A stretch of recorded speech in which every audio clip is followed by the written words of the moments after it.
inside you, you're a giver. So happy anniversary, Evolution. Thank you for having me here right now. Today I was asked to give the talk on the power of human creativity. So human creativity, right? And it's funny because we're talking about humanity when we're surrounded by so much technology. And the truth of the matter is, right now, we're witnessing something. And I don't know if you guys are starting to notice it, but we are witnessing what I call the rise of the machines. Yeah, the rise of the machines. So what does the rise of the machines mean? I think the clicker's not working. Clicker, please.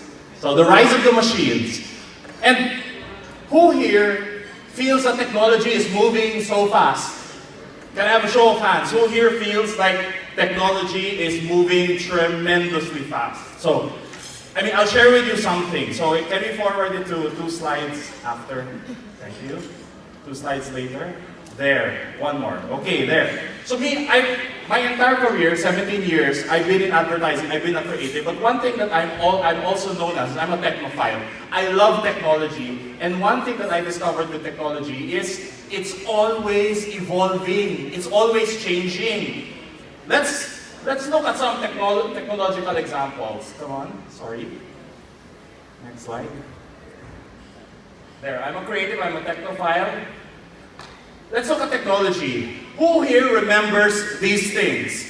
Ako, I will share with you, nung unang lumabas ang iPod, isa ako sa mga unang bumili niyan. Yung iPod dati, umiikot pa ang wheel niyan, physically, di ba? Do we still have iPods right now? No. But who remembers these other things? Palm Pilot. Sino nakakaalala ng Palm Pilot? Yan. Itong iMac na to. Who remembers this? Ang walang kamatayang Nokia 5110. Yes, the most indestructible phone in the planet. Diba? Mahulog mo, mabagsak mo, it will survive. Ilang araw, 1 week ang battery. What is the most powerful game of the 5110? Snake. Yes. So, technology, those were the most high-tech stuff before. But right now, it's evolving. And it's evolving. When you think about it, there is now a growth of artificial intelligence. And when you look at it, before, yung technology natin, it didn't interact to us. Can we talk to our technology before? Like, oh, you can talk to it, but you'll be like crazy or something like that. But right now, you can actually talk to your technology. You can talk to your phones. Siri, what's the weather today? Francis, it seems like it's going to rain in Las Piñas, Manila today. It responds to you. And artificial intelligence is constantly growing right now. At home, I have the following technology. Next slide, please. There. I have an Alexa, and this Alexa thing is really amazing for me. I can ask it, what's the weather? And it will share the weather with me. Francis, it will rain today. You need to bring an umbrella. I can even ask it to tell me a joke. Alexa, tell me a joke. Knock, knock. Who's there? I don't tell jokes. My gosh, it's so crazy. And then recently I also bought a drone. And the drone has artificial intelligence, but it makes me wonder, how soon will it be till we encounter this? Where technology becomes so intelligent that it actually terminates us. Next slide. Terminates us. Now, technology, it's scary, right? And in fact, we're seeing a trend right now of technology slowly replacing humans. Have you guys witnessed that already? That how since technology has evolved, certain jobs no longer exist? Have you guys experienced that? Yes? No? Yes. So, stripped of the science fiction, it's important for us to discuss the impact technology has on each and every one of our careers. You see, technology can actually help us, but it can also terminate some of our careers. And I'm going to share with you some careers that were terminated by technology. The first one, librarians. When was the last time you saw a librarian? Who told you, shh? Another one, telephone operators. I had an aunt who was a telephone operator in Makati Sports Club, and she had these things before. And I was like a kid. I remember I went to Makati Sports Club, and she was like plugging things, and I couldn't understand it. My dad was a seaman, but before that, he was a radio operator on a ship. And now, those jobs did not exist. Currently, technology is replacing jobs every day. In fact, automation is poised to terminate 800 million jobs. Wow! Scary, di ba? Parang, when you think about it, okay, how do we connect this with creativity? Well, I'm going to go through that later, but one thing that I discovered is that a lot of people seem to be so scared of what technology brings.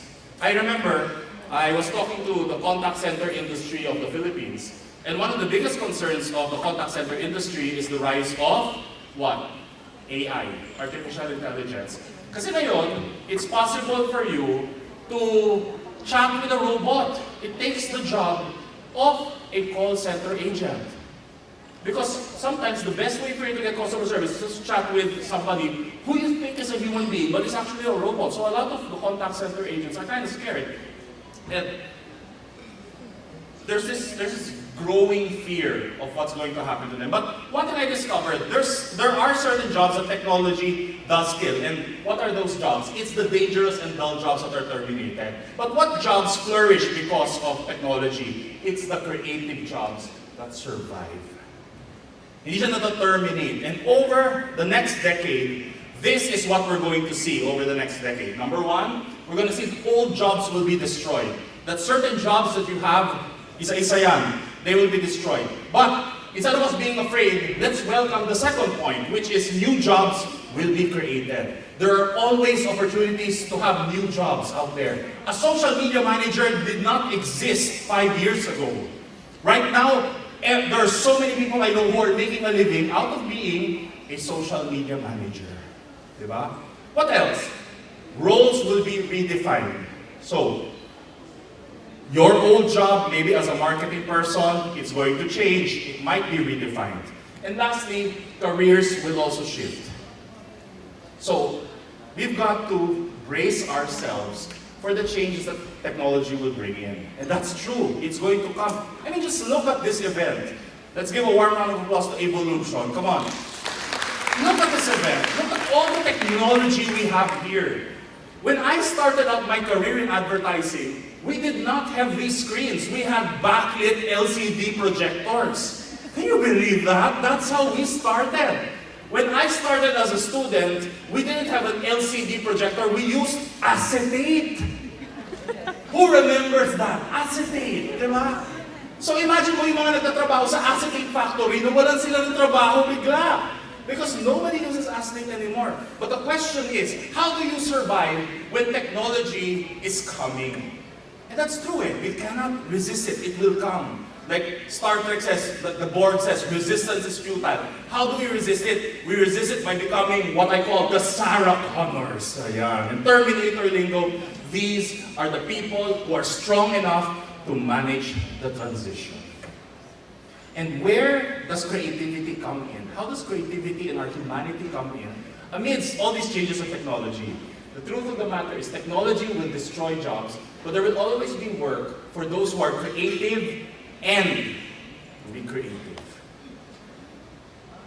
It's not enough for us to be creative.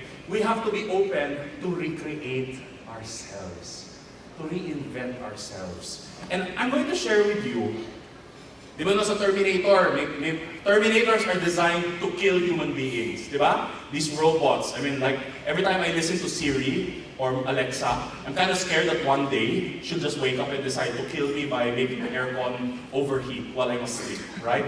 But there are certain statements that we probably make that could lead us to be obsolete when technology comes in. What are some of these Terminator death statements? The first one, I'm too old to learn something new. If you say that, I'm too old to learn something new, rest in peace, you will be terminated. Next, I don't have the time to learn new things. Yes, you have the time to learn to read, but you have the time to watch 5 hours of Netflix. We always have the time to learn new things. Next, I'm already okay and secure where I am. Yan. So these are the things. These are what I call Terminator death segments. The result, if you say these things, terminated ka. Terminated. But there's good news. How do you survive career termination in the face of the rising evolution of machines? The answer is simple. Let's be nice to our vacuum cleaners. No, just kidding. No, that's not it, okay? I'm going to now share with you what I call the Sarah Connor Guide to Recreating Your Career. So, it's very important for us to note that there are certain things we can do right now to help us get into the process of recreating our careers. Who here wants to recreate your career? Raise your hands.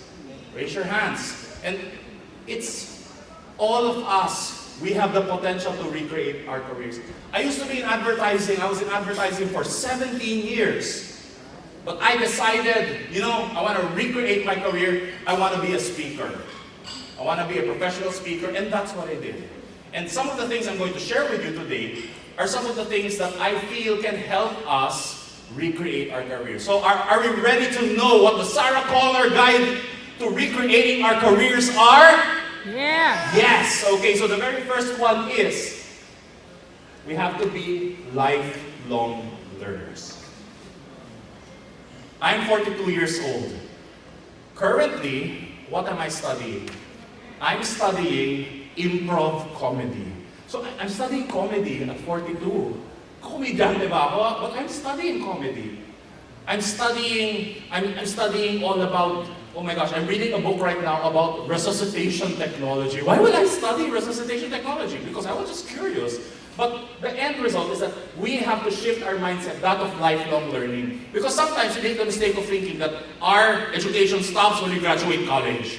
No, it constantly goes. And how do we acquire new skills?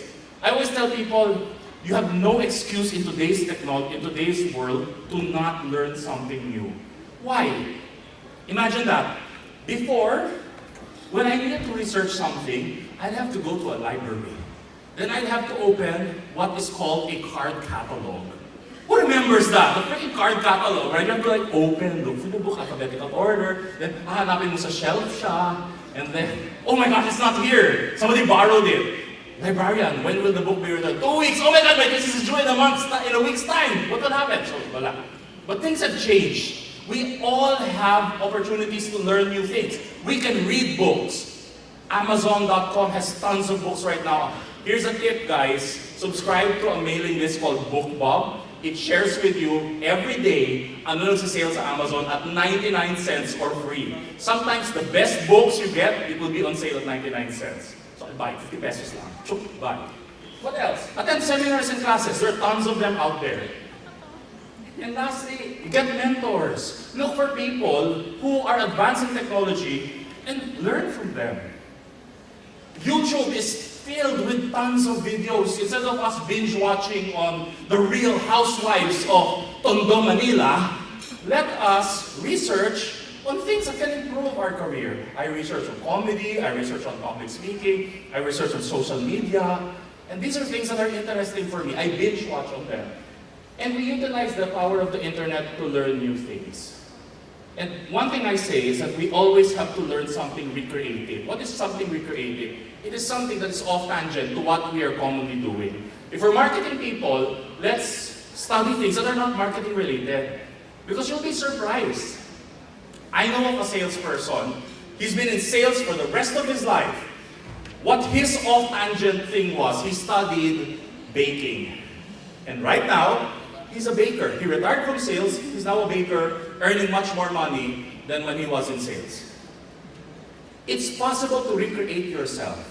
And that's something. I always say we have to be beta. This is something I learned from one of my mentors. Be beta simply means we're always in beta testing. We're always trying new things. Okay? So what's the first one? It's be lifelong learners. Next. we have to be adaptable to change. You know, humans, we hate change, that's true, but change is constant. And the most flexible, in NLP we have this saying that the most flexible always has the advantage. And that's true. If you are flexible, if you're willing to adjust, you have the advantage. So sino mag-a-adjust? Ako o ikaw? Kung ikaw yung nag-adjust, mas may advantage ka, di ba? And as early as now, whatever industry you are, you might be in technology, you might be in sales, you might be in marketing, it's important for us to understand and anticipate what can change in my company today. What can suddenly be disrupted overnight? Because suddenly a new technology can come, and if we're not prepared for that, magugulat na lang tayo. It's like being caught with our pants down. All of a sudden, oh my gosh, what's going to happen with me?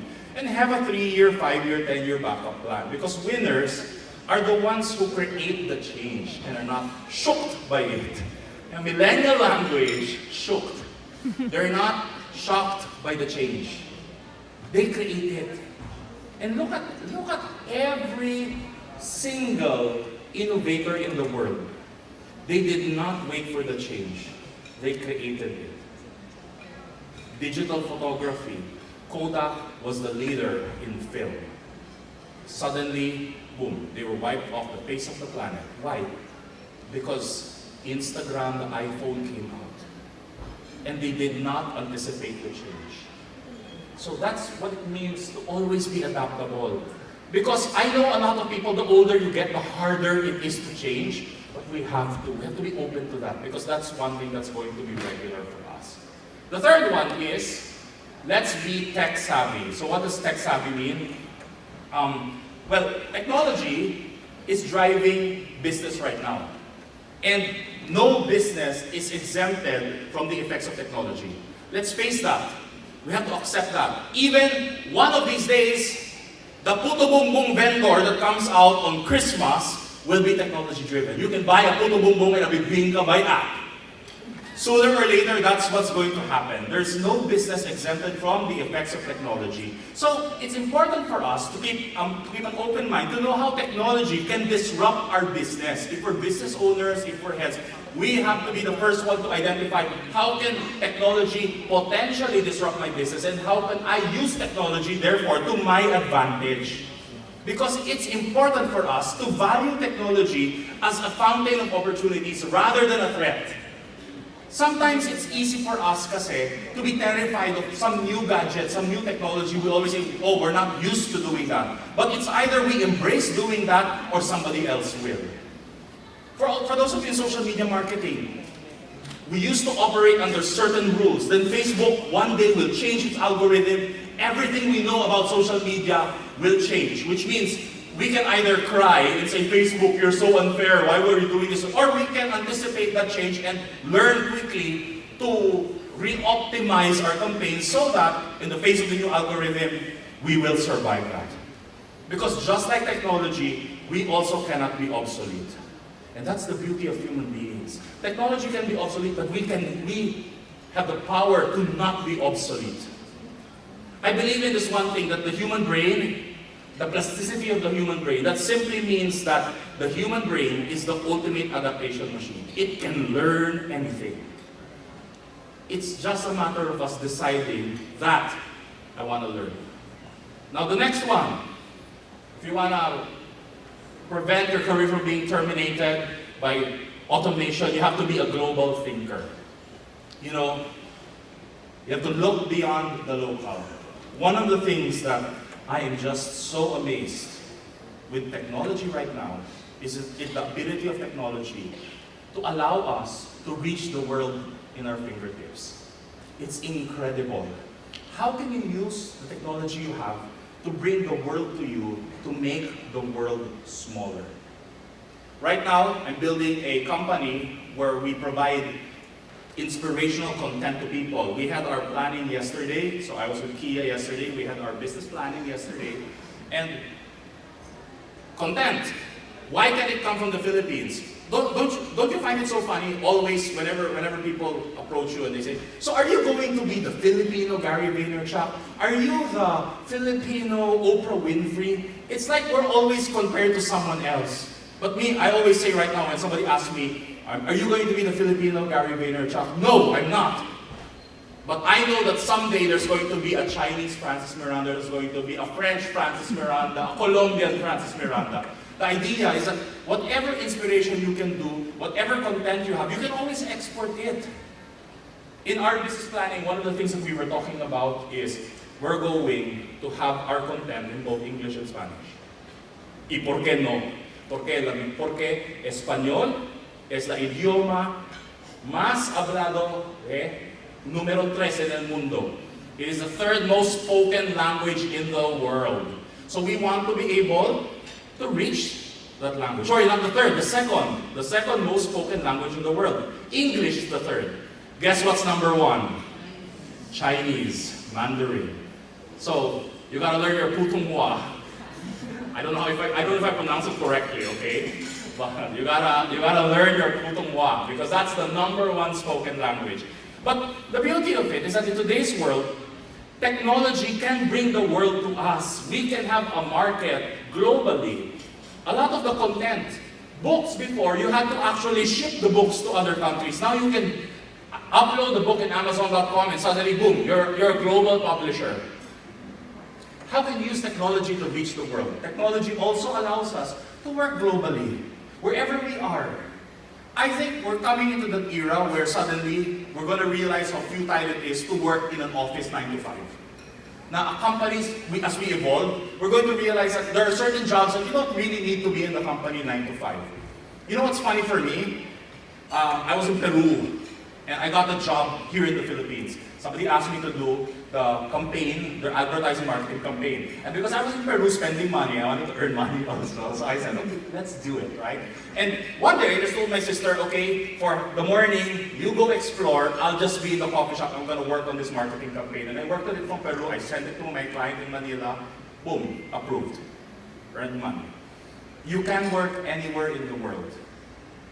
And technology allows us, like before, why did we need to show up in the office before as creative people and account managers? Because we had desktops and they were just there. So the beauty of that was after work, wala nang susunod or clock out, done. Nobody's gonna email you. And like now, the phone's like beep all the time. But I'm beginning to realize that with the traffic in the country, if you're a forward-thinking company and you're able to allow your people to work from the house, because if they are accountable and responsible, oh my gosh, productivity, you save so much of it. Because a lot of stuff can be done at home. There are some jobs we need to be in the office. We need to be together in the office. But there are certain things that we can do outside of the office. And it takes our creativity to be able to explore that. And that's what it means to have a global thinker mindset. Okay? The next one is we embrace our human creativity. What does this mean? Our humanity is actually the biggest asset that we have. This is something that computers will never be able to replace. There are things we humans can do that machines can't. We are capable of being compassionate.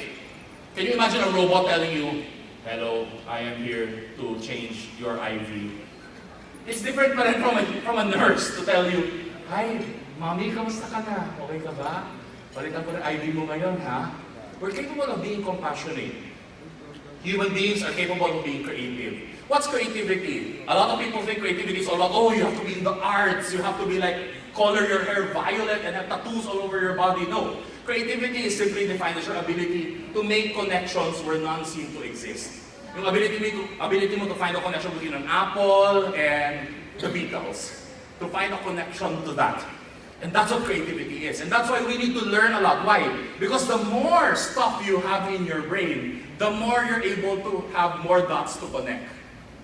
And that is something computers cannot do. They cannot be creative. Other things, innovation is at the heart of humanity. We are a technology company, but the ones who fund these creations are the human beings who work here. And this is where evolution is going right now. It's an idea of investing more in people to learn new things so that we're able to give better stuff to the world. That's the power of human creativity. Machines cannot do that. Machines can replicate a piece of artwork, but they will never be able to create one. Yet. Okay, and that's it. As we end today's talk, I'd like to say that, when we're faced with all these changes that machines are bringing into our lives, the evolution of technology, as we're facing this, it no longer is a battle of resiliency. Minsan kasi we feel na we have to survive the change. We have to be resilient. Be resilient, no. The battle is won by creativity. And each and every one of us sitting here has the power to be creative. Can you look at the person beside you and tell the person, you are creative? And why? Why is it important for us to be creative? Because creativity solves the problems of today. Creativity simply defined is the ability to find an answer for a problem. But when we take it to the next level, creativity solves today's problem. What solves tomorrow? It's re-creativity. The ability to reinvent ourselves creatively. Because that one is what anticipates and helps create your tomorrow. The winners of the game are always people who anticipate what tomorrow is. And in the 10 years of evolution has been here and has been successful, that's precisely what they've been doing. They have been applying their creativity to anticipate the needs of everyone. The question, what are we going to do in the next 10 years? That question is answered by looking in the mirror. We have the answer to that. How we recreate ourselves, how we recreate our companies, that is what's going to define the future that we have. Thank you everyone. Thank you very much. It's been a pleasure. Happy anniversary, Evolution. Thank you for having me. There you have it, ladies and gentlemen. So to speak, be a Sarah Connor and not a Terminator. Sarah Connor. Okay. Sir, thank you so much for spending a bit of your time with us. Allow me to present to you this plaque of appreciation given, of course, this 25th day of September here at Monet Grand Ballroom, Novotel Manila, Araneta Center, Quezon City. Thank you so much. Thank you very much. Thank you. Another round of applause for our second guest speaker. Thank you so much. A lot of learnings. And I know